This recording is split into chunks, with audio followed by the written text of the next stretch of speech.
नमस्कार। कॉलेज के online platform पर मैं भगवती प्रसाद सोनेल प्रवक्ता इतिहास आप सभी का स्वागत करता हूँ। आज हम बीए बीएड की क्लास पढ़ेंगे जो थर्ड ईयर की है।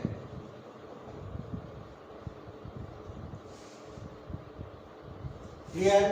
और आज अपने अध्ययन का जो विषय है वह है औरंगजेब।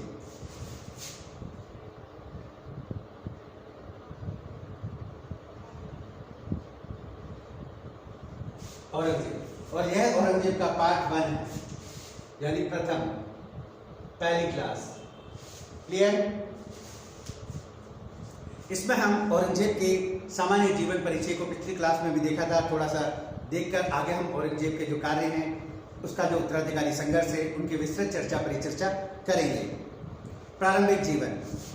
मुहीउद्दीन मोहम्मद औरंगजेब का जन्म 3 नवंबर 1618 को उज्जैन के दाहोद में हुआ था। उस समय उसका बाबा यानी दादा जहांगीर दक्षिण से आगरा लौट रहा था। अपने पिता शाहजहां के विद्रोह काल में औरंगजेब और उसके बड़ा भाई दारा को अत्यधिक कष्ट सहने पड़े। इन दोनों को नूरजहां के पास बंधक के रूप में रखा गया। जब शाहजहां ने समर्पण कर दिया तो उसे क्षमा कर दिया गया। तब इन दोनों राजकुमारों को मुक्त किया गया। इन सब बातों के कारण उसकी शिक्षा 10 वर्ष की आयु में योग्य शिक्षकों के संरक्षण में प्रारंभ हुई। औरंगजेब बहुत ही प्रखर बुद्धि तथा परिश्रमी विद्यार्थी था। वह कुरान और हदीस जैसी धार्मिक पुस्तकों का पंडित हो गया। अल्पायु में ही अरबी और फारसी का अच्छा ज्ञान हो गया। साथ ही उसने तुर्की हिंदी भी सीखी। उसने धार्मिक विषयों के अध्ययन में रुचि नहीं थी, परंतु चित्रकला विषय यानी उसको धार्मिक विषयों में अधिक रुचि थी। चित्रकला, संगीत कला और ललित कलाओं की ओर उसने ध्यान नहीं दिया। यानी उसकी जो रुचि का विषय था वो धार्मिक ही था। ललित कला, संगीत कला, चित्रकला, उस समय वह रुचि नहीं लेता था। इसके साथ साथ वह अच्छा सैनिक शिक्षा भी प्राप्त कर चुका था और शीघ्र ही उसे कुशल सैनिक बन गया। 1634 के अंत में उसे 10,000 जहाज, 4,000 सवार का मनसबदार नियुक्त किया। ओरछल के जुझार सिंह के विरुद्ध बुंदेली आक्रमण का भार उसे सौंपा गया था। वह कूटनीति और युद्ध का प्रथम अनुभव प्राप्त किया। इसके बाद उसे दक्षिण का राज्यपाल नियुक्त किया, जहां 1636 से 1664 तक वह रहा। बाद में यहाँ से अपने कार्यों के कारण वह एक कुशल सैनिक, प्रबंधक और कूटनीतिज्ञ माना जाने लगा। 1637 में फारस के राजघराने के शाहनवाज की पुत्री दिलराज बानो बेगम के साथ शाहजहां का निकाह हुआ। अपने बड़े भाई दारा से विचार विभेद हो जाने के कारण 1644 में वह दक्षिण का राज्यपाल की नौकरी से त्यागपत्र देना पड़ा, परंतु फरवरी 1645 में उसे क्षमा कर दिया और गुजरात का राज्यपाल नियुक्त किया। वहां वह 1647 तक रहा। यहाँ से उसे बलक के आक्रमण का भार संभालना पड़ा। कुशल सेनापति होते हुए भी औरंगजेब ट्रांस ऑक्सियन को विजिट नहीं कर सका। सम्राट ने उसे वापस बुला लिया और मुल्तान का राज्यपाल नियुक्त कर दिया, जिस पद पर वह 1648 से 1652 तक कार्य करता रहा। इसी बीच 1649 को से 1652 में 2 बार कांधार पर पुनः विजय प्राप्त करने के लिए उसे भेजा गया, किंतु इसे सफलता नहीं मिली। असफलताओं के कारण शाहजहां बहुत अप्रसन्न हुआ और 1652 में 1642 में उसे दक्षिण का राज्यपाल बनाकर भेज दिया गया। औरंगजेब इस बार दक्षिण में 1652 से 1658 तक राज्यपाल रहा और अपने राज्यपाल काल में औरंगजेब ने उच्च कोटि का शासन प्रबंध, कर्तव्य परायणता का परिचय दिया। परंतु इसके साथ ही वह अपने दल को शक्तिशाली कर के अपने पिता का सिंहासन प्राप्त करने की भी चेष्टा करने लगा। कट्टर सुन्नी होने के कारण वह हिंदुओं और विशेषकर राजपूतों को नापसंद करता था। यानी ये कट्टर सुन्नी मुसलमान था, अथवा राजपूतों और हिंदुओं को पसंद नहीं करता था। धार्मिक असहिष्णुता की नीति का वह पालन करके खुल्लम खुल्ला राजपूतों को अपमानित भी करता था। बीजापुर और गोलकुंडा के युद्ध में जब विजयश्री उसके चरण चूमने वाली थी, तभी अपने पिता की बीमारी की समाचार उसे मिले और इनके शाहजहां के पुत्रों में उत्तराधिकारी संघर्ष शुरू हो गया। औरंगजेब ने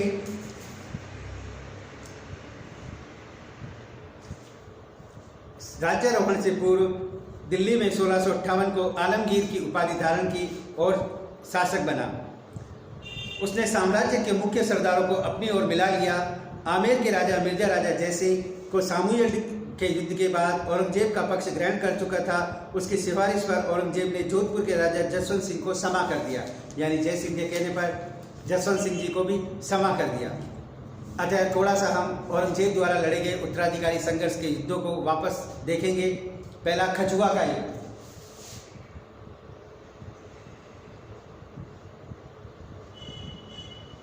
साझा के काल में हमने इनको पढ़ा था, किंतु औरंगजेब के काल में भी थोड़ा इन पर वापस दृष्टि देखेंगे ताकि यह आपके लिए उपयोगी हो। अब औरंगजेब राजा जसवंत सिंह के साथ ससैन्य शिकार के बहाने खजुआ नामक स्थान पर गया। सूजा वहां पड़ाव डाला हुआ था, अतः राजा जसवंत सिंह ने सूजा से साठ-गांठ कर ली। यद्यपि औरंगजेब को इसकी सूचना मिल गई, परंतु उसे धैर्य से काम लिया। औरंगजेब ने सूजा का पड़ाव पर धावा बोल दिया। भीषण युद्ध के बाद सूजा परास्त हुआ और भाग खड़ा हुआ। नेक्स्ट, देवराय का युद्ध।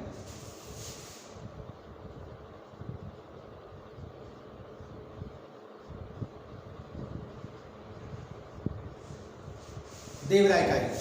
राजा जसवंत सिंह खजुआ से लौटकर जोधपुर आ गया और दारा की सहायता का आश्वासन दिया।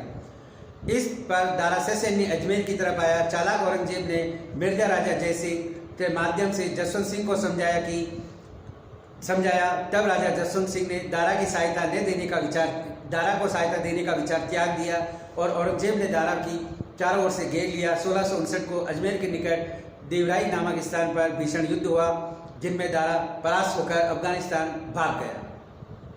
जहां मलिक जीवन ने उसे शरण दी तो और उसे विश्वासघात कर औरंगजेब को सुपुर्द कर दिया और दारा को आगे उसकी बंदी बनाकर उसकी हत्या कर दी। उधर खजुआ के युद्ध के पराजित होकर सूजा बंगाल होता हुआ अराकन पहुंचा। वहां उसे मेघ जाति के लोगों ने मार डाला। औरंगजेब के छोटे भाई को भी, जो दिल्ली किले में बंद था, मारकर अपने सभी प्रतिद्वंदियों से वह मुक्त हो गया और उत्तराधिकार में वह प्राप्त कर औरंगजेब हिंदुस्तान का बादशाह बना और उसके पिता की 8 वर्ष तक बंदी जीवन व्यतीत करने के पश्चात 1666 को इस संसार को छोड़कर चल बसे शाहजहां। अतः औरंगजेब का राज्याभिषेक और उसके द्वारा प्रारंभिक धार्मिक असहिष्णुता और इसके विजय के बारे में विस्तृत रूप से अध्ययन करेंगे।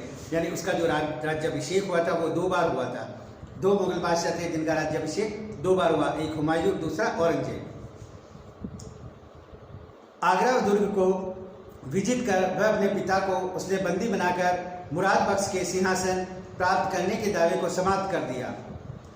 31 जुलाई 1658 को हड़बड़ी में औरंगजेब का राज्याभिषेक हुआ था और उसने अबुल मुजफ्फर, मिहीउद्दीन मुजफ्फर, औरंगजेब बहादुर आलमगिरी बादशाह गाजी की उपाधि धारण की, क्योंकि उसे दारा का पीछा करके सूजा के साथ फैसला करना बाकी था। इसलिए उसने उत्सव जश्न स्थगित कर दिया।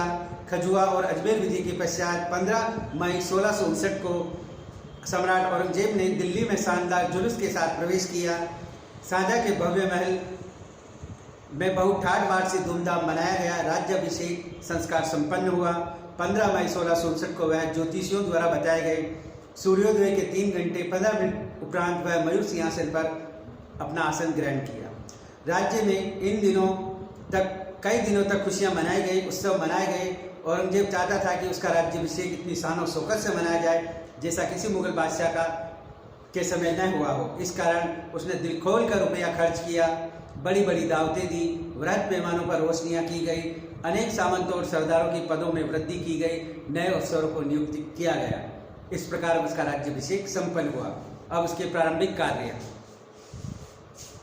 अब औरंगजेब के हम पढ़ेंगे प्रारंभिक कार्य।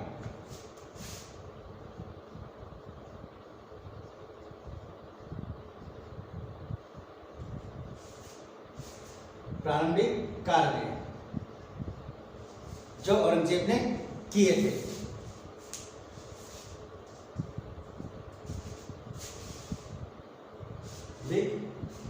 कार्य, धार्मिक असहिष्णुता। उत्तरी भारत में उत्तराधिकारी की लड़ाई से देश को जो हानि हुई तथा उसके शासन प्रबंध में जो ढील तथा कमजोरी आ गई, औरंगजेब ने उसे ठीक करने और सुचारू चलाने के लिए आवश्यक कदम उठाए। यानी औरंगजेब का जो उत्तराधिकारी संघर्ष हुआ था मुगल वंश के लिए घातक सिद्ध हुआ उस समय, और जो शासन सत्ता में एक प्रकार से ढिलाई आ गई, कमजोरी आ गई, उनको औरंगजेब ने दूर करने का प्रयास किया और उसके लिए कदम उठाए। सबसे पहले नए सम्राट ने देश में व्यवस्था स्थापित की और राज्यपालों तथा अन्य उच्च अफसरों के नियंत्रण में लाकर देश में शांति स्थापना की गई, यानी सभी को अफसरों के नियंत्रण में लाया गया। इसके अलावा कई अनुचित करों को हटा दिया गया, जिनमें मुख्यतः परिवहन कर, ऑक्टोरिया चुंगी थी। जनता की सहायता की। ये कर खाने पीने की उस सामग्री पर वसूल किए जाते थे जो शहर में बिकने के लिए आती थी। केवल खालसा भूमि पर ही इन करों को हटाने से सरकार को 25 लाख रुपए की हानि हुई। तीसरे प्रकार के कर जो निर्मूल किए गए थे, आबवाब अथवा अन्य कर जो भूमि कर, चुंगी कर के अलावा वसूल किए जाते थे। आबवाब यहाँ आने जाने या वहाँ रुकने के लिए जो कर लिया जाता था वह सब समाप्त कर दिए। यद्यपि इन करों की वसूली पूर्व सम्राटों ने बार बार बंद की थी, परंतु थोड़े समय बाद इनकी वसूली प्रारंभ कर दी जाती। जो कर आबवाब कहलाते थे उनमें मुख्य थे स्थानीय वस्तुओं के प्रयोग पर चुंगी, भिन्न भिन्न प्रकार के व्यापारों को लाइसेंस, अफसरों द्वारा भेंट तथा शुल्क की वसूली तथा वह शुल्क जो कमीशन जो राज्य के लिए वसूल किए जाते थे। इनके अलावा कुछ ऐसे कर भी थे जो केवल हिंदुओं से वसूल किए जाते थे, जो दैनिक उपयोग की वस्तुएं हैं, आने जाने की वस्तुएं हैं, अफसरों को भेंट किए जाते हैं, कमीशन था, वह आवाब थे और उन सभी को समाप्त कर दिए। जैसे गंगा में मृत हिंदुओं के फूल विसर्जित करने का टैक्स, यानी अगर कोई हिंदू मर गया है उसका गंगोज करना है या मोसर बोला जाता है वो करना है, तो उसकी अस्थियों को गंगा में प्रवाहित की जाती है। मुगल काल में अगर किसी की अस्थियों को गंगा में प्रवाहित करना है तो उसके लिए मुगलों को टैक्स देना पड़ता था। यह भी उसे भी वर्जित कर दिया करने का टैक्स। तीर्थ यात्रा कर कहलाता था तथा जैसे हिंदू घराने में बालक का जन्म होने पर भी टैक्स लगता था, यानी बालक अगर जन्म गया तो उसका भी टैक्स है। कन्या हुई तो कोई बात नहीं, अगर हिंदुओं के घर में अगर बालक का जन्म हुआ तो उस पर भी टैक्स लगाया गया और उन्होंने औरंगजेब ने उन्हें हटा दिया। यद्यपि बड़े बड़े शहरों में तो कर निर्मूलन हुआ होगा, परंतु खफी खां की कथनानुसार दूरस्थ प्रांतों में इनकी वसूली जारी रही, यानी औरंगजेब और बड़े बड़े शहरों में इसको बंद कर दिया, किंतु जो गांव हैं, दूर दराज के इलाके, वहाँ यह वसूल किया जाता रहा। अत्यंत कट्टर सुन्नी मुसलमान होने के नाते औरंगजेब ने राज्य में ऐसे कानून बनाए ताकि मुसलमान लोग कुरान में बताए हुए मार्ग पर कट्टरतापूर्वक अनुसरण करें। यानी औरंगजेब ने इस प्रकार की नीति अपनाई कि मुसलमान लोग कट्टरतापूर्वक धर्म का पालन करें कुरान के अनुसार। उसने सिक्कों पर कलमा खुदवाया जाना तथा फारस के नववर्ष का दिवस मनाया जाना बंद कर दिया, यानी नौरोज जो मनाया जाता था वह भी बंद कर दिया और सिक्कों पर कलमा खुदवाया, क्योंकि मुसलमान धर्म इसका निषेध करता है। यानी मुस्लिम जो धर्म है वो नौरोज मनाने का विरोध करता है, तो उसे निषेध कर दिया। उसने संपूर्ण राज्य में भांग के प्रयोग को प्रतिबंधित कर दिया, यानी भांग उसके समय में प्रतिबंधित कर दी गई।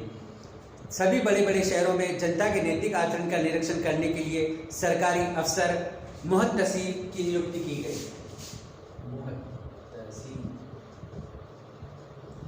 सरकारी कर्मचारी था मुहत्तसीब, जो ये देखता था कि प्रत्येक जो मुसलमान हैं 5 बार नमाज पढ़ रहे हैं कि नहीं और कुरान के अनुसार ही अपना जीवन यापन कर रहे हैं कि नहीं, इसकी जानकारी देने के लिए मुहत्तसीब सरकारी कर्मचारियों की नियुक्ति की गई और इन्होंने किए गए जो जनता को कुरान के नियमों पर चलने का आदेश देते थे तथा मद्यपान, जुआ, वेश्यागमन को रोकते थे। मुहत्तसीब का यह काम था कि वह देखे कि मुसलमान लोग दिन में 5 बार नमाज पढ़ते हैं, रोजे रखते हैं। धर्म विरोधियों तथा इस्लाम की निंदा करने वालों को दंड देना भी मुहत्तसीबों का कार्य था। सम्राट ने सूफी लोगों को, उदार धार्मिक विचार रखने वाले तथा विश्व देवत्ववाद को मानने वाले के कारण भी दंड दिया था, यानी विश्व देवत्ववाद को मानने वालों को भी, साधु संन्यासियों को भी दंड दिया था। दारा के साथ ही सरमद को इस्लाम की निंदा करने के कारण मृत्यु दंड दिया गया। इस प्रकार कई शिया मुसलमानों के सिर केवल इसलिए कलम कर दिए गए थे क्योंकि उन्होंने प्रथम 3 खलीफाओं को अपशब्द कहे थे। इस प्रकार मुसलमान धर्म में दीक्षित अनेक नए मुसलमानों को अपना पुराना धर्म अंगीकार कर लेने के संदेह मात्र पर उनके जीवन से हाथ धोना पड़ता था। यानी औरंगजेब के काल में अगर कोई अन्य धर्म को मानने वाला था और उसने इस्लाम का ग्रहण कर लिया था, औरंगजेब को अगर लगता कि ये वापस इस्लाम को धर्म को छोड़ रहा है, संदेह हो गया, तो उसी में उनका सर कलम कर दिया जाता था। यानी संदेह मात्र होने पर भी सर कलम कर दिया जाता था। औरंगजेब के हाथों रक्त रंजित यातनाएं भोगने वाली मुसलमान जनता में गुजरात की इस्लामिया तथा बोहरा जाति प्रमुख थी। आप औरंगजेब की विजय के बारे में पढ़ेंगे।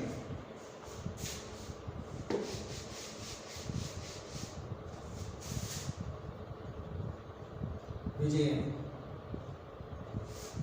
क्लियर। सर्वप्रथम औरंगजेब ने आसाम पर विजय प्राप्त की, जहां मंगोल वंश का राजा राज्य करता था, यानी आसाम विजय।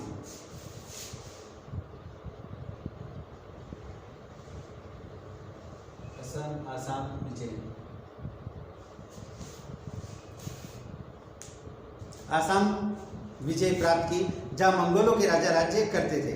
उत्तराधिकारी संघर्ष के समय कूच बिहार और आसाम के शासकों ने मुगल जिले कामरूप पर, जो उनके राज्य के बीच में स्थित था, कब्जा कर लिया, यानी कामरूप पर इन लोगों ने अधिकार कर लिया।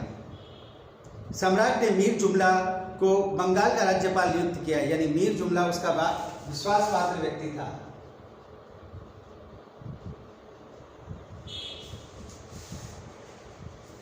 मीर जुमला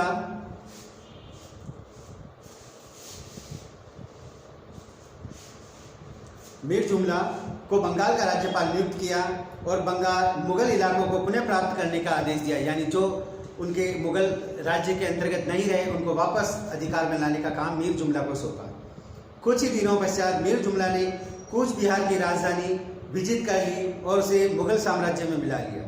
वह आसाम पर आक्रमण करने को बढ़ चला। वहाँ के शासक वर्ग शान वंशज अहोम जाति के थे। 13वीं शताब्दी में आसाम के पूर्वी भाग तथा मध्य भाग पर अपना अधिकार जमा लिया था। थोड़े ही संघर्ष के पश्चात अहोम सेनाएं ब्रह्मपुत्र के पास वापस लौट गई। 1662 को मीर जुमला ने जल युद्ध में परास्त किया और उन्हें अपनी राजधानी गढ़गांव पर कब्जा कर लिया, जहां उसे बहुत सा धन हाथ लगा। उसे राजधानी में एक सेना भी रख दी, परंतु आसाम की विजय मुगलों के लिए अधिक लाभदायक की अपेक्षा हानिकारक सिद्ध हुई। वर्षा ऋतु में वहां बाढ़ आ गई, यानी आसाम में गए, वहां मुगल सेना और चौकियां भी स्थापित की गई, किंतु वर्षा ऋतु में वहां पर बाढ़ आ गई और मुगल इन बात के अभ्यस्त नहीं थे। आ गई, आवागमन के सारे मार्ग सारे बंद हो गए। मुगल चौकियों अलग थलग रह गई, जो मुगल चौकियां जो बनाई गई थी वो अलग थलग हो गए, सैनिक बट गए। सहस्त्रों मुगल सैनिक भूख से तड़प तड़प कर मर गए, परंतु आवागमन के रास्ते बंद होने के कारण वहां भोजन सामग्री नहीं पहुंच सकी। इसी बीच अहोम लोगों ने मुगलों को कुछ सीमांत चौकियों पर कब्जा कर लिया और मुगल पैदल सेना और जल सेना के बीच आवागमन के सारे साधनों को नष्ट भ्रष्ट कर दिया। उन लोगों ने मुगलों पर आक्रमण भी किया, परंतु परास्त हो गए। परंतु अंत में मुगल बिल्कुल अर्कशीलनीय हो चुके थे। अधिक परिश्रम तथा असम की विषम जलवायु के कारण 1663 को मीर जुमला का देहावसान हो गया, यानी मीर जुमला भी मारा गया। उसके स्थान पर शाइस्ता खां को बंगाल का गवर्नर नियुक्त किया। उसने 1663 में चटगांव को विजित कर पुर्तगालियों को ब्रह्मपुत्र डेल्टे से बाहर निकाल दिया। उसने आरकन के राजा को भी परास्त कर दिया। 4 साल तक आसाम मुगलों के अधीन रहा, परंतु अहोम राजा चक्रध्वज ने पुनः आसाम पर अधिकार कर लिया, यानी 4 साल तक यह अधिकार में रहा अहोम आसाम, किंतु वापस चक्रधर ने उसे जीत लिया। उसने गुवाहाटी को भी जीत लिया। इस प्रकार मुगल साम्राज्य की सीमा मोनस नदी तक रह गई। यद्यपि 1679 में मुगलों ने गुवाहाटी पर पुनः अधिकार प्राप्त कर लिया, परंतु 2 वर्ष बाद इसे वापस खो दिया। इस प्रकार कामरूप मुगल राज्य का अंग नहीं रहा। अधिक संघर्ष के बाद अंत में कूच बिहार नरेश ने मुगलों की अधीनता स्वीकार कर ली। दूसरा महत्वपूर्ण कार्य जो शाइस्ता खां को करना था वह बंगाल में समुद्री डाकुओं का दमन करना। बंगाल में जो समुद्री डाकू थे वो पुर्तगाली थे, वो आते और मुगल जो क्षेत्र था वहाँ लूटमार करते, लोगों को लूट लेते, मार देते। अतः शाइस्ता खान को इनको भी नियंत्रण में लाने का काम सौंपा था। ये लोग लगातार बंगाल को लूटते रहते थे और वहाँ के लोगों को ले जाकर दास के रूप में भारतीय बंदरगाहों में बेच देते थे, यानी वहाँ के लोगों को पकड़ते और बंदरगाहों पर बेच देते भारतीय। शाइस्ता खान ने 300 नौकाओं का एक समुद्री बेड़ा बनवाया, संदीप नामक द्वीप को जीता, चटगांव पर अधिकार किया और मुगल सेनानायक का प्रमुख केंद्र स्थापित किया। उसने सहस्त्रों बंगाली किसानों को जो पुर्तगालियों के पास गुलाम थे उन्हें मुक्त करवाया। औरंगजेब के शासनकाल के प्रथम अर्धकाल में अनेक छोटी मोटी विजय प्राप्त की गई। 1661 में पटना के राज्यपाल दाऊद खां के पालामाऊ को जीतकर उसे दक्षिणी बिहार में सम्मिलित कर लिया। लघु तिब्बत अथवा लद्दाख के नरेशों ने भी मुगलों की आधिपत्य स्वीकार कर लिया। लद्दाख के इतिहास में पहली बार एक मस्जिद बनाई गई, यानी औरंगजेब के समय लद्दाख में पहली बार मस्जिद बनी। औरंगजेब के शासनकाल के प्रथम अर्धकाल में साम्राज्य में विद्रोह भी हुए, परंतु उन्हें सहज ही दबा दिया गया। बुंदेलखंड के चंपत राय तथा उसके पूर्वजों के साथ ओरछा में अन्याय किए जाने के कारण विद्रोह का झंडा खड़ा कर दिया चंपत राय, परंतु 1661 में उसे आत्मसमर्पण करना पड़ा। बीकानेर नरेश करण सिंह ने खुल्लम खुल्ला औरंगजेब का विरोध किया, परंतु बाद में क्षमा याचना करने पर उसे क्षमा कर दिया। मथुरा तथा आगरे के जिलों में जाटों ने, पंजाब में सिखों ने भीषण विद्रोह किया, जो काफ़ी समय तक चलता रहा, परंतु इन विद्रोह को छोड़कर औरंगजेब के शासनकाल में 25 वर्षों तक उत्तरी भारत में अन्य कोई विद्रोह नहीं हुआ। यानी एक पंजाब के सिखों का विद्रोह और एक भरतपुर के जाटों का विद्रोह, इसको औरंगजेब कभी ने दबा पाया। ये हमेशा जब जब दबाया वापस दुगने उत्साह से उठकर खड़े हो गए और औरंगजेब को नाको चने चपा दिए इन्होंने। सीमांत जातियों से युद्ध, अगला है सीमांत जातियों से युद्ध।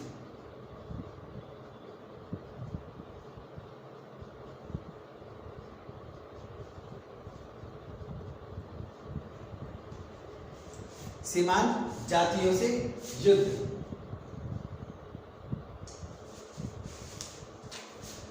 यद्यपि औरंगजेब एक कट्टर मुसलमान था, परंतु फिर भी वह उत्तर पश्चिमी सीमांत प्रदेश की अपने समान धर्मांध मुसलमान जातियों से युद्ध में टक्कर लेनी पड़ी। यानी औरंगजेब भी कट्टर मुसलमान था और ये भी कट्टर मुसलमान थे, अतः फिर भी उसे मुसलमान जातियों से युद्ध में टक्कर लेनी पड़ी। सीमांत प्रदेश में रहने वाले अफगान लोग शुरू से ही दिन दहाड़े लूटमार करके अपना जीविकोपार्जन करते थे। यानी जो अफगान लोग थे,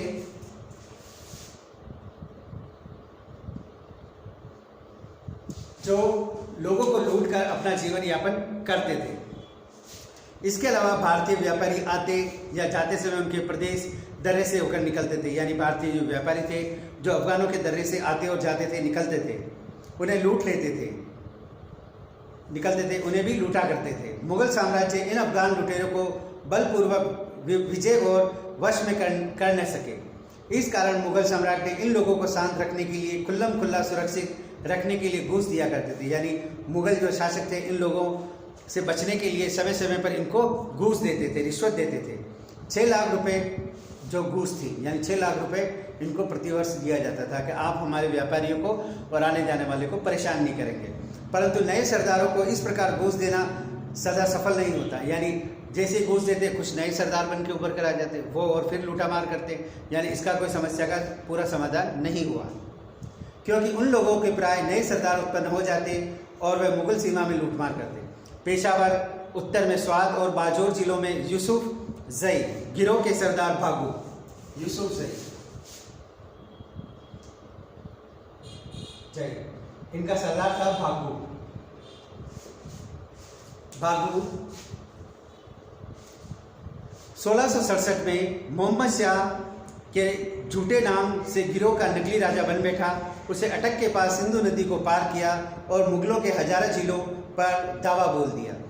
यूसुफ जई जाति के अन्य गिरोह पेशावर, अटक के जिलों को लूटा और हारून के पास सिंधु नदी के घाट पर अधिकार करने की चेष्टा भी की, ताकि मुगल सेना सीमांत प्रदेश में प्रवेश न कर सके। परंतु अप्रैल 1667 में अटक के सेनानायक कामिल खान ने उन्हें परास्त कर दिया। सेनानायक शमशेर खान ने यूसुफ जई सीमा में प्रवेश किया और कबीलाइयों को परास्त किया। सितंबर माह में सम्राट ने मोहम्मद अमीर खान को यूसुफ जई लोगों को दंडित करने के लिए भेजा। उनका इस कठोरता से दमन किया कि कुछ वर्षों तक यह बिल्कुल शांत रहे, किंतु यह ज़्यादा शांत रहने वाले नहीं थे। सीमांत प्रदेश 1672 में एक और विद्रोह खड़ा हुआ। अफरीदी नेता अकमल खान स्वयं शासक बन बैठा। अब अफरीदी आ गए,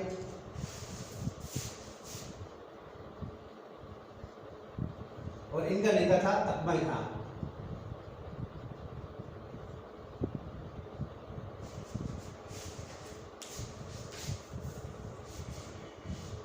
इनका नेता अकमल खान स्वयं शासक बन बैठा। उसने मुगलों के विरुद्ध धार्मिक युद्ध की दुंदुभी बजा दी और समस्त पठानों के सहयोग देने की प्रार्थना की, और उसने कहा कि अब मुगलों से लोहा लिया जाएगा और समस्त पठान मेरा साथ दे। इन विद्रोह ने अफगानिस्तान के राज्यपाल मोहम्मद अमीन खान पर अली मस्जिद पर हमला किया। मुगल सेना परास्त हो गई। और मोहम्मद अमीन अपना कैंप समस्त सामान छोड़कर अपनी स्त्रियों को छोड़कर भाग खड़ा हुआ। यानी जो अफगानिस्तान के ये विद्रोही थे, राज्यपाल मोहम्मद अमीन खान ने अली मस्जिद पर आक्रमण किया और इन्हें मुगल जो सूबेदार था, चौकी इंचार्ज था, उसे छोड़कर भागना पड़ा और उन्हें सारा सामान जब्त कर लिया, जिन्हें पठानों ने अपना गुलाम बना लिया और उनके जो लोग थे और उनकी जो स्त्रियां थी उनको उन्होंने गुलाम बना लिया। इस सफलता से विद्रोहियों को और अधिक प्रोत्साहन मिला, यानी जो अकमल खां था उसे और अधिक प्रोत्साहन मिला और उन्हें बल मिला। विद्रोह समस्त सीमांत प्रदेशों में फैल गया। खट्टक जाति का कवि खुशहाल खां भी विद्रोह में जा मिला। वह अपनी हृदय स्पर्शी कविताओं से विद्रोह का उत्साह संचार करता था। औरंगजेब ने विद्रोह पठानों का दमन करने के लिए महाबत खां को अफगानिस्तान का गवर्नर जनरल बनाकर भेजा, किंतु वह स्वयं गुप्त रूप से अफगानों से जा मिला। यानी जो महाबत खां को भेजा वह भी अफगानों से जाकर मिल गया। फलस्वरूप खैबर दर्रे का रास्ता बंद रहा। इस पर सम्राट प्रसन्न हुआ। उसने सुजात खां को विद्रोहियों को दलित करने के लिए भेजा, किंतु इन विद्रोहियों ने उसे भी मार डाला। इन परिस्थिति में अत्यंत परिस्थितियां डावाडोल होने लगी। तब सम्राट स्वयं पेशावर के निकट अबुल हसन जाने के लिए विवश होना पड़ा। यानी अब सम्राट औरंगजेब को इनके पास उनसे लोहा लेने के लिए आना पड़ा। वह 1.5 साल तक से अधिक रहा। महाबत खां को राज्यपाल के पद से हटाकर पठानों से मोर्चा लेने के लिए नई सेना भेजी। महाबत खां वापस आया और उसे वापस उनके विरुद्ध भेजा गया। इसके साथ ही सम्राट ने कूटनीति से काम लिया। औरंगजेब ने सीमांत प्रदेश के नेताओं को राजकीय नौकरियां प्रदान करने के लिए और घूस का रुपया देने का वादा किया। फलस्वरूप कुछ जातियों ने नौकरियां स्वीकार कर ली और कुछ शांतिपूर्वक आत्मसमर्पण कर दिया, परंतु गोरी, गिलजई, शिरोनी, यूसुफजई पठानों आदि ने शाही प्रस्ताव को ठुकरा दिया। इस पर मुगल सेना ने उन्हें परास्त कर उनका दमन करना चाहा। विद्रोही पठानों का दमन करने के लिए सेना नायक युगीर खां सबसे खतरनाक था। युगीर खां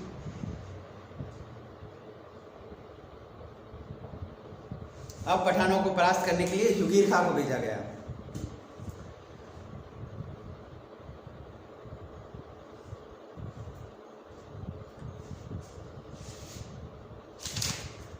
युगीर खां को भेजा गया। पठान जाति में उसकी वीरता की ऐसी दाग जम गई कि पठान स्त्रियां अपने बच्चों को सुलाने के लिए युगीर खां के डरावने नाम का प्रयोग करने लगी। यानी युगीर खां ने इन जातियों पर इतना जोरदार आक्रमण किया कि ये सारे के सारे तहस नहस हो गए और पठान स्त्रियां अपने बच्चों को सुलाने के लिए युगीर खां का नाम लेकर उन्हें डराने लगी कि सो जा वरना युगीर खां आ जाएगा। सितंबर 1675 तक समस्त सीमांत प्रदेश पर पुनः शांति स्थापित हो गई। इसलिए औरंगजेब हसन अब्दल ने से दिल्ली की ओर रवाना हुआ। उसने आमिर खां को काबुल का गवर्नर नियुक्त किया। आमिर खां ने युक्ति और कूटनीति काम लिया। वह अफगानों से मैत्री संबंध स्थापित करके उनकी सहायता से आने जाने का रास्ता खुला रखने के में सफल रहा। अधिकांश रूप में सफलता का श्रेय उसकी पत्नी साहिब जी को है, जो अली मर्दान खां की पुत्री थी। वह मृत्युपरांत 1698 तक काबुल का राज्यपाल रहा। सीमांत सरदारों को धन की सहायता देकर आमिर खां उनमें फूट के बीज बोने में सफल हो गया, जिसके फलस्वरूप अकमल खां के नेतृत्व में अफगानों की एकता भंग हो गए। अकमल खां की मृत्यु के बाद अफरीदियों ने आत्मसमर्पण कर दिया और सम्राट से संधि कर ली, परंतु खुशहाल खां खट्टक कुछ वर्षों के लिए युद्ध करता रहा, किंतु उसके पुत्र के साथ विश्वासघात किया और उसे पकड़कर बंदी बना लिया। इस प्रकार सीमांत युद्ध का अंत हुआ, परंतु इस युद्ध से मुगलों का बहुत सा धन व्यय हुआ। मुगल सम्राट धन और जन की हानि के अतिरिक्त इस विद्रोह के कारण मराठों पर ध्यान नहीं दे सका। मुगल बादशाह और मराठा नरेश शिवाजी ने इसका भरपूर लाभ उठाया और कर्नाटक की विजय प्राप्त कर ली। अब औरंगजेब को सीमांत जातियों से सीधे मराठा की ओर देखना पड़ा, क्योंकि इस जो विद्रोह से मराठों की ओर वह ध्यान न दे पाया और शिवाजी ने इसका पूरा फायदा उठाया और कर्नाटक तक को जीत लिया शिवाजी ने। अतः औरंगजेब को विवश होकर इनकी तरफ ध्यान देना पड़ा, जिसका दिन भी हम करेंगे। औरंगजेब का राजत्व आदर्श। औरंगजेब इस्लाम के राजत्व तथा राज सत्ता संबंधी नीति को मानने वाला था। उसने शासन का आधार कुरान था। मुसलमान धर्म न मानने वाले व्यक्तियों को मुसलमान धर्म में लाना इसका प्रमुख उद्देश्य था। वह पक्का विश्वास था कि उससे पूर्व के भारत सम्राटों ने कुरान के कानून को न मानकर शासन प्रबंध के बिना किसी जाति तथा धर्मभेद के चलकर बहुत बड़ी भूल की थी। यानी इसका मानना था कि जो पूर्व में मुसलमान बादशाह थे वह इस नीति पर न चलकर उन्होंने बहुत बड़ी गलतियां की है, मैं ये गलती नहीं करूँगा। अकबर ने इस्लाम को राजधर्म पद से हटा दिया तथा इस्लाम की राजत्व संबंधी नीति को त्याग कर हिंदुओं की राजत्व नीति को अपनाया और उसी के अनुसार महान पूर्वज द्वारा किए गए नवीन परिवर्तनों को अंत कर दिया। यानी औरंगजेब ने इन सभी को हटाकर उनमें परिवर्तन कर दिया। उसने राज्यकाल के प्रारंभ में ही कट्टर सुन्नी धर्म की उन्नति के लिए कदम उठाए। औरंगजेब ने इस्लाम धर्म को पुनः राजधर्म घोषित कर दिया। यानी औरंगजेब ने इस्लाम धर्म को वापस राजधर्म बना दिया। इस्लाम के प्रचार के लिए राज्य की ओर से प्रचारकों को सभी सुविधाएं प्रदान की। यानी इस्लाम धर्म का जो प्रचार करेंगे उनको सभी प्रकार की सुविधाएं उसने प्रदान की। उसने बहुदेवतावाद को समाप्त कर भारत में जिहाद धार्मिक युद्ध करके उसके विचार में काफिरों का देश था, वहाँ के लोगों को इस्लाम धर्म में दीक्षित करना, राज्य का शासन प्रबंध कुरान के आदेश के अनुसार करके भारत को इस्लाम देश में परिवर्तित करना चाहता था। उसका जीवन का यही उद्देश्य था। उसने निश्चय किया कि वह जब तक समस्त देश पर विजय प्राप्त करके उसकी प्रजा को इस्लाम में दीक्षित नहीं कर देगा तब तक उन्हें गैर मुसलमानों को राजनीति तथा आर्थिक अधिकारों से वंचित रखेगा, ताकि दिन प्रतिदिन उन अपनी हीनता पर ध्यान रहे। अंत में लाचार होकर वह अपने पूर्वजों का धर्म त्याग कर इस्लाम को स्वीकार कर ले। यानी हिंदुओं को इतनी यातनाएं दी जाएगी, इतने यातनाएं दी जाएगी, न उनको अधिकार दिए जाएंगे, न आर्थिक अधिकार न राजनीतिक अधिकार, उनको इतनी यातनाएं दी जाएगी कि वह विवश होकर इस्लाम धर्म स्वीकार कर लेंगे और उन्हें उस समय जो लाचारी अनुभव होगी इस्लाम धर्म त्याग कर इस्लाम धर्म को स्वीकार कर और औरंगजेब को इस बात का हर्ष होगा और उन्हें यह लाचारी रहेगी कि हम अब इस्लाम धर्म को स्वीकार कर लेना चाहिए अपने पूर्वजों का धर्म त्याग कर। सर्वप्रथम सम्राट ने इस्लाम को दरबार और देश में उस व्यवस्था पर पहुंचाया जिस पर अकबर से पूर्व प्रतिष्ठित था। यानी अकबर से पूर्व जो इस्लाम धर्म का बोलबाला था उस पर वापस पहुंचा दिया। यानी सल्तनत काल की जो इस्लाम की व्यवस्था थी वह वापस लागू कर दी। इसके पश्चात समस्त देश गैर मुस्लिम रीति रिवाजों पर प्रतिबंध लगाकर उसने मुसलमान कानूनों में फिर जारी किए। यानी जो प्रतिबंध औरंगजेब ने हटा दिए थे कि सब तरह के त्यौहार उत्सव मनाए जाएंगे, औरंगजेब ने उनको वापस लागू कर दिए प्रतिबंधों को। उसने सिखों पर कलमा का लिखा जाना, फारस के नववर्ष दिवस को उत्सव का मनाना, भांग की खेती बंद करना।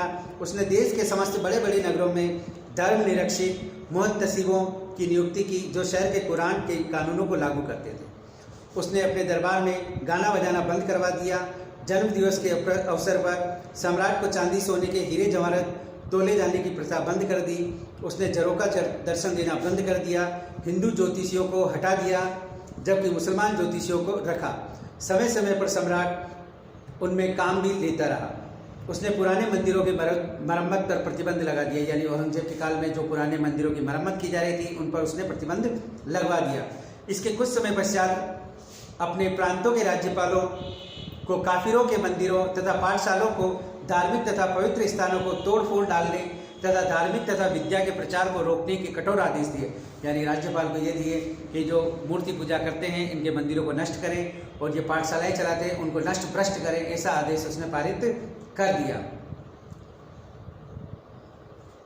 मुहतसिब लोगों को अपनी सीमा में के हर भाग में जाकर समस्त हिंदू मंदिरों तथा पुण्य स्थानों को नष्ट भ्रष्ट करना पड़ा। मंदिर तोड़ने के लिए उपयुक्त किए गए सरकारी कर्मचारियों की इतनी संख्या थी कि उनका आदेश देने की देखभाल के लिए एक दरोगा नियुक्त करना पड़ा। यानी मंदिर तोड़ने के लिए इतने लोगों को नियुक्त किया, उनके लिए भी एक दरोगा नियुक्त करना पड़ा। इतने मंदिर हिंदुओं के उनने तोड़ने का कार्य किया। संसार प्रसिद्ध बनारस के विश्वनाथ मंदिर, मथुरा का केशवदास मंदिर, पाटन के सोमनाथ मंदिर जैसे पवित्र मंदिरों को गिरा दिया गया, ताकि जहाँ तक कि मुगलों के मित्र हिंदू नरेशों के राज्य जयपुर के मंदिरों तक को नहीं छोड़ा। यानी मुगलों के जो निरंतर मित्र रहे जयपुर वाले, उनके भी मंदिरों को नहीं छोड़ा और वहाँ भी उन्होंने मंदिरों को तहस नहस करने की पूरे प्रयास किए। कभी कभी मूर्तियों को तोड़कर अपने साथ अनियंत्रित भ्रष्टता का कार्य तक संपन्न हुआ, जैसे दिवाली में गौओं का वध कराना, मूर्तियों को जनता के पैरों से कुचलवाना। यानी मंदिर में गाय काट देते थे और मूर्ति पर जनता को कुचलवाते थे कि इसके ऊपर से चलिए। ऐसी विभत्स प्रकार की घटनाएं यह हिंदू धर्म के प्रति अपनाता था। इस्लाम का प्रचार करने तथा काफिरों को नीचा दिखाने के लिए सम्राट ने 1679 में आज्ञा द्वारा हिंदुओं पर जजिया कर लगा दिया। यानी 1689 में जजिया कर लगा दिया, जजिया लगा दिया। यह एक विनियम कर था जो मुआफी तथा जागीरी अथवा सरकारी प्रांत में रहने वाले हिंदुओं से मुसलमान धर्म अंगीकार न करने के कारण वसूला जाता था। यानी यह कर जो हिंदू लोग थे वह मुसलमान नहीं बनते थे, इसलिए वह इस कर को देते थे, चाहे वह सरकारी नौकरी में हो अथवा निजी खेतीबाड़ी करता हो। यह कर अपने हाथ से नम्रतापूर्वक देना पड़ता था। जजिया की जांच तथा वसूली के लिए समस्त गैर मुसलमान जनता को 3 श्रेणी में बांटा गया था। प्रथम श्रेणी वाले 48 दिरहम, द्वितीय श्रेणी वाले 24 दिरहम, तृतीय वाले 12 दिरहम वार्षिक जजिया के रूप में दिया करते थे। 1 दिरहम 4 आने से अधिक मूल्य का होता था, यानी 12 चौक 48 रुपये थर्ड कैटेगरी वाले देंगे होता था। स्त्री, बच्चे, भिखारी, गुलाम, अन्य कंगाल लोग जजिया से मुक्त थे। पुजारी लोग जो भी धनी पूजागृह में पूजा नहीं करते थे इस कर से मुक्त थे, यानी पुजारी लोग जो ऊंचे मंदिरों में पूजा नहीं करते थे वह लोग इससे मुक्त थे। इस कर का हिंदुओं पर बुरा असर पड़ा। मनुची लिखता है, अनेक हिंदुओं जो कर देने की अवस्था में नहीं थे वसूली करने वाले द्वारा अपमानित कर किए जाते थे तथा कर मुक्त होने के लालच में मुसलमान बन जाते थे, यानी इस कर को नहीं देने के लिए बहुत से हिंदू मुसलमान बन गए। इससे औरंगजेब बहुत प्रसन्न हुआ। वह हिंदुओं के विरोध की सदा उपेक्षा करता रहा। उसने तीर्थ स्थानों पर नहाने पर पुनः कर लगा दिया, यानी तीर्थ स्थानों पर आप जाकर नहाएंगे तो आप पर टैक्स लगेगा। प्रत्येक हिंदू प्रयाग में गंगा स्नान करने के लिए 6 रुपये 4 आने यात्रा कर के रूप में देने पड़ते थे, यानी उस समय के 6 रुपये बहुत बड़े भारी थे और वह कर के रूप में उसे देने पड़ते थे। अगर आप यहाँ प्रयाग में नहाएंगे तो आपको 6 रुपये 4 आने देने पड़ेंगे। इसी प्रकार अन्य तीर्थ स्थानों पर भी हिंदुओं को इसी प्रकार का कर लेना पड़ता था। सम्राट ने मुसलमान व्यापारियों से चुंगी वसूलना बंद कर दी, यानी मुसलमान व्यापारी से चुंगी नहीं ली जाएगी, किंतु हिंदू व्यापारियों का चुंगी प्रतिशत बढ़ाकर 5% चुंगी देनी पड़ती थी। वह सब हिंदुओं पर दबाव डालने के लिए किया गया था और उसने इस बात की घोषणा कर दी कि जो मुसलमान धर्म इस्लाम धर्म स्वीकार कर लेंगे उन्हें वेतन और पुरस्कार मिलेंगे। यहाँ तक कि उसने धर्म परिवर्तित हिंदुओं को सरकारी नौकरी दी तथा हिंदू कैदियों को मुसलमान हो जाने पर मुक्त करने का लालच दिया, यानी हिंदू कैदी अगर किसी अपराध के कारण उसे सजा मिली है, जेल में है, किंतु वह इस्लाम धर्म ग्रहण कर लेता है तो उसको मुक्त करने का लालच दिया कि आपकी सजा माफ़ कर दी जाएगी, आप इस्लाम धर्म को स्वीकार कर लें। पंजाब में कुछ मुसलमानों के पास अभी भी सरकारी नियुक्ति पत्र सुरक्षित है, यानी इस तरह की बातें आज भी पंजाब में के जो सरकारी नियुक्ति पत्र है वो आज भी है, जिनमें उनके पूर्वजों को मुसलमान बन जाने पर पुरस्कार के रूप में कानून को नियुक्त किए जाने का आदेश थे। यानी पंजाब में जो हिंदू थे मुसलमान बन गए और कानून को बन गए। इस प्रकार के पत्र आज भी उनके पास है कि औरंगजेब ने उन्हें किस प्रकार लालच दिया और उन्हें उनके धर्म को परिवर्तित किया।